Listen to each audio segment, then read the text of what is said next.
Bonjour tout le monde et bienvenue dans ce nouveau numéro de Teaser. Teaser c'est quoi? C'est le programme de Directive Première qui fait avec vous le tour de l'actu ciné, séries et culture pop de la semaine. Et on commence tout de suite à parler de... Non, pas de Suicide Squad, hein, on va vous épargner un petit peu. On va commencer à parler de Star Wars Rogue One. Oui, on va parler de Suicide Squad quand même en parlant un peu de Rogue One. Je suis désolé, je suis obligé de faire le rapprochement. Mais c'est-à-dire qu'on a l'impression que les pontes de Disney ont un petit peu eu les miquettes qui tremblaient en voyant les résultats de Suicide Squad. Notez le jeu de mots, les miquettes qui tremblaient. Et ça c'est bon. Notez. Suicide Squad qui du coup galérait en termes critiques, qui s'était fait quand même bien démonter, on y reviendra sur une autre émission teaser. Et du coup qui ont proposé à Lucasfilm, enfin Lucasfilm a proposé plutôt, a fait même un nouveau montage. Ils sont en train de bosser sur un nouveau montage pour Rogue One. Donc Rogue One, je le répète, il y a eu une post-production un petit peu cataclysmique, à savoir qu'ils ont déjà fait un nouveau montage de la part de Disney, qu'ils ont fait des reshoots assez longués. Et du coup maintenant Lucasfilm refait un nouveau montage. Donc on a l'impression que cette toute puissance du studio commence à faire flipper parce que les résultats escomptés ne fonctionnent pas. Sur Batman vs Superman ça n'a pas fonctionné, sur Suicide Squad ça n'a pas fonctionné. Donc voilà, j'ai un peu peur pour le film, moi j'en espère beaucoup, parce que ça peut relancer Star Wars sur quelque chose d'autre, quelque chose de différent, qu'il y a des très bons acteurs, qu'il y a des très bons partis pris qui ont l'air assez sympas, mais qu'avec cette production, j'espère que Lucasfilm va récupérer le truc et va nous faire un vrai bon montage, donc on croise les doigts, mais en tout cas ça fait un petit peu peur. On passe tout de suite aux mauvaises nouvelles, un petit peu, ou moins bonnes nouvelles, ça dépend. Pas de saison 3 pour Powers, hein, la série du PlayStation Network. C'est Michael Bendis qui le confirme sur son Twitter. Tout à fait, donc Powers qui était, moi je trouve une série assez décevante par rapport aux comics qui était quand même très bon, dû à des effets spéciaux un petit peu au rabais, dû à des acteurs qui étaient très bons, qui malgré tout n'arrivaient pas à jouer correctement parce que c'était pas forcément très bien écrit. Je recommande de lire le comics plutôt que de regarder la série, c'était sur PlayStation Network en plus, et je suis pas sûr qu'il y ait beaucoup de gens qui regardent des séries sur PlayStation Network, donc ça fonctionne pas terrible leur truc. Donc du coup, bon, mauvaise nouvelle pour ceux qui suivaient, moi je trouve pas que c'était fantastique, donc c'était peut-être temps qu'il arrête aussi. Allez, dans les mauvaises nouvelles aussi, on a J. Michael Straczynski qui va arrêter les séries et le comics, et notamment la scénarisation aussi des films. Hein. On lui doit Babylon 5, World War Z, Thor, Amazing Spider-Man, Sense8, Superman Earth One, et puis donc il finira quand même le Flash Earth One, mais du coup il va se consacrer dorénavant au théâtre et au roman. Tout à fait. Alors c'est une grosse perte, moi je trouve principalement sur les comics, que j'étais gros fan de son run sur Spider-Man dans les années 2000, qui était vraiment très sympa, je vous le recommande très vivement. Mais écoute, s'il a envie de faire autre chose, tant mieux pour lui. Oui. Attention, petite fermeture de porte. Voilà. Très discret. Très discret. Je n'avais même pas vu. Allez, on continue tout de suite, on enchaîne avec Death Note, le film qui annonce un casting assez sympa. Tout à fait. On a William Dafoe qui vient rejoindre le casting pour faire la voix de Ryu, donc le démon du Death Note. Moi je trouve ça cool. Ça fait crier beaucoup les fans parce qu'une adaptation américaine d'un manga japonais, ils sont déçus parce que du coup il n'y a que des Américains dedans. Je suis plutôt partant parce que je trouve que l'adaptation asiatique de Death Note avait des qualités mais avait quand même pas mal de défauts. Moi j'aimais beaucoup la fin du deuxième film qui était assez intelligent par rapport au manga parce qu'ils étiraient pas, à la fin de elle c'était fini, c'était très bien, il y avait une bonne fin. Par contre les films je les ai pas trouvés fabuleux, donc je suis curieux de voir une version plus occidentale. Voilà, si j'ai envie de voir une version asiatique, moi je lis le manga qui est excessivement bien et que je vous conseille très fortement. Mais là ça peut être sympa, ma foi, ce serait diffusé sur Netflix je crois, directement en VOD, donc pourquoi pas. On se méfiera quand même, hein, ils peuvent pas faire pire que Dragon Ball Evolution. C'est vrai, voilà. C'est vrai que quand on parle de Dragon Ball Evolution, ça commence à faire peur. Aussi. Oui, non, mais ne parle pas de ça. C'est les mots qu'il ne faut pas prononcer. C'est pas Allez, on continue dans les choses qu'il ne faut pas prononcer. Une énième version de Van Helsing arrive sur Sci-Fi. Sur Hugh Jackman. Dieu merci. Donc, on va prendre le parti repris de nous présenter en fait la fille ou une descendante de Van Helsing dans un monde où les vampires ont gagné. Voilà, c'est Sci-Fi qui va proposer ça. Après, Sci-Fi propose aussi Hunters. Donc on sait pas encore bien comment... Oui, puis tu me parles d'une série où c'est une nana qui est plutôt jolie, qui tue du vampire, moi ça me rappelle quelque chose. Voilà. Alors Sci-Fi, c'est cool que vous proposiez des choses, mais arrêtez de faire des doublons. Killjoys, Dark Matter, c'est la même histoire, enfin vous changez un peu les décors, c'est la même histoire. S'il vous plaît. Enfin, c'est la même histoire, c'est le même univers quoi. Faites gaffe, hein. On a envie de regarder cette chaîne, Sci-Fi.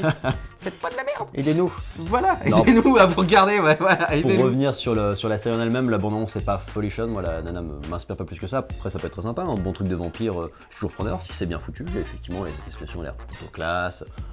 À voir. S'ils évitent le doublon avec leur série Hunter, ce serait pas mal quand même. Hein. Allez, on continue sur Avengers Infinite War qui ne sera plus en deux parties mais en une seule. Alors c'est l'annonce non-annonce parce qu'on sait pas trop ce que ça veut dire exactement. Si ils ont juste changé le titre du deuxième parce qu'il y aura bien 2 Avengers qui vont sortir avec un an d'intervalle, mais sauf qu'ils ne s'appelleront pas Infinity War partie 1, Infinity War partie 2. Donc soit ils changent juste de nom, soit effectivement on part sur un nouveau parti pris, à savoir un Infinity War vraiment concentré dessus, puis un nouveau Avenger, peut-être un New Avenger qui mettra en avant les nouveaux héros. Voilà, à voir ce que ça veut dire après. Moi je suis plutôt partant parce qu'effectivement s'ils nous évitent un partie 1, partie 2, version Hunger Games, version Harry Potter où ça n'a jamais marché, les parties 1, partie 2, parce que du coup on garde tout ce qui est intéressant dans la partie 2, ce serait pas mal. Donc, alors, petite question, est-ce que ça annonce pas la fin un peu aussi de ce remaniement de calendrier du genre super-héros à voir. Avec les talls qu'il y a eu dernièrement, faut regarder. C'est vrai que pour l'instant Marvel évite toutes les talls. Eux ils passent, ils arrivent à les éviter. Mais peut-être qu'ils se disent aussi c'est peut-être le moment de se calmer un petit peu. Après, vu comment ça marche, ça m'étonnerait quand même. En parlant toujours de Marvel, petite annonce au niveau de Spider-Man. La Veuve Noire serait annoncée. À prendre avec des grosses pincettes. Et puis pareil, hein, il y aura un petit caméo de Peter Parker dans Thor 3. Tout à fait, ouais. Ils sont contents d'avoir récupéré Spider-Man, ça m'étonnerait pas. On va en bouffer de l'arrivée, quoi. Encore une fois, c'est de la rumeur, on vous le donne, vous en faites ce que vous voulez. Allez, on continue avec Life is Strange. Tout à fait. Le Life is Strange, du coup, qui était un jeu vidéo d'un studio français Dontnod qui avait réussi à être plutôt bien suivi avec plutôt de bonnes critiques. Un jeu épisodique, je vais y arriver avec des choix multiples. Donc le concept était simple, c'était une héroïne du coup qui pouvait remonter dans le temps, une lycéenne, et qui du coup devait empêcher un ouragan de taper sur sa ville tout en réglant sa vie de lycéenne en même temps. Et du coup ce jeu vidéo là va être adapté en série par Legendary Pictures sur une plateforme, on ne sait pas encore laquelle, mais a priori Netflix ou Amazon, pas à la télé. Ce qui est plutôt bien, ce qui est plutôt une bonne reconnaissance pour ce petit studio français. Voilà, à voir effectivement ce que donne la série après, parce que si c'est pour nous refaire le même jeu, c'est pas forcément très intéressant. Mais le jeu avait vraiment cette qualité de faire un espèce de film indé en jeu vidéo, et ça c'était plutôt beau, et puis ça fait toujours plaisir lorsqu'il y a un studio français qui s'en sort bien, quoi. Cocorico. Ouais, c'est pas un Assassin's Creed 17, et ça, c'est déjà bien. Allez, on continue avec ton petit plus de la semaine. Moi j'ai eu mon petit kiff avec Fan Olivier du Club Tom. Dorothée, c'est pour toi. Donc Olivier Tom, qui est le manga de football qui était diffusé sur la chaîne Dorothée et puis sur Midi les Zouzous aussi pour les TF1. Ouais, moi j'appelle ça la chaîne Dorothée. Il est né après les années 90. Et du coup Olivier Tom, donc que je vais appeler Captain Tsubasa parce que c'était le nom du manga qui était quand même vachement mieux. Olivier Tom va revenir en 2018, son créateur Yoshi Takahashi l'a confirmé, pour une série d'épisodes, pour une volée d'épisodes en même temps que la Coupe du Monde. Et moi je suis content parce que là on a eu la Coupe d'Europe, j'ai relu les mangas et j'étais bien content de retrouver l'univers de Captain Tsubasa qui était quand même assez chouette. Et ça fait plaisir. Après, est-ce que ça va être bien parce que les retours de manga ces derniers temps c'était quand même pas fou entre Senseiya Soul of God, entre Dragon Ball Super et compagnie. Senseiya Omega. Non. Bref, au moins ça revient. Ça me fait plaisir, c'est au bon moment, on verra ce que ça donne, mais c'est cool. C'est juste une voie d'épisode, du coup, pas de manga a priori sur le sujet. Bon, c'est tout pour les annonces de la semaine, cette semaine. On vous invite à réagir sur certains des points, ou sur tous, notamment sur Avengers Infinity War qui devient un seul film. Est-ce que vous pensez que c'est plutôt la fin du genre super-héroïque? Est-ce que vous pensez qu'il y a d'autres plans du MCU, je le dis bien?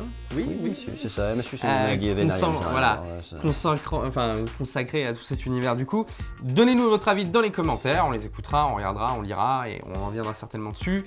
Il y a une émission spéciale teaser qui arrive lundi ou mardi dédiée à Suicide Squad avec un peu de recul. Ven et Mo, nos deux chroniqueurs ciné, vont revenir un petit peu dessus.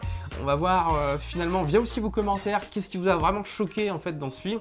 Qu'est-ce qui vous a plu? Parce que finalement, il y a aussi il commence à avoir un large public qui se fait entendre et qui dit que ça lui a plu.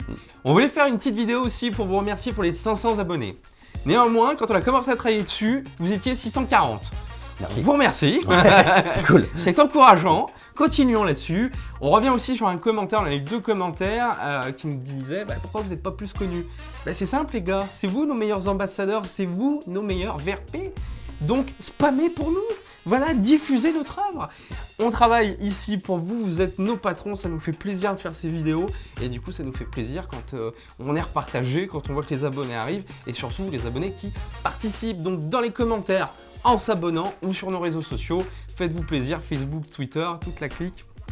On est là pour ça et pour répondre à toutes vos questions. Envoyez-nous aussi des infos, parce qu'on fait de la veille toute la journée, mais voilà. Donc toujours important. Allez, c'est tout pour nous. Merci encore. N'oubliez pas de vous abonner, c'est important. Et puis on se retrouve bientôt pour les chroniques quotidiennes sur Directive Première. Allez, ciao!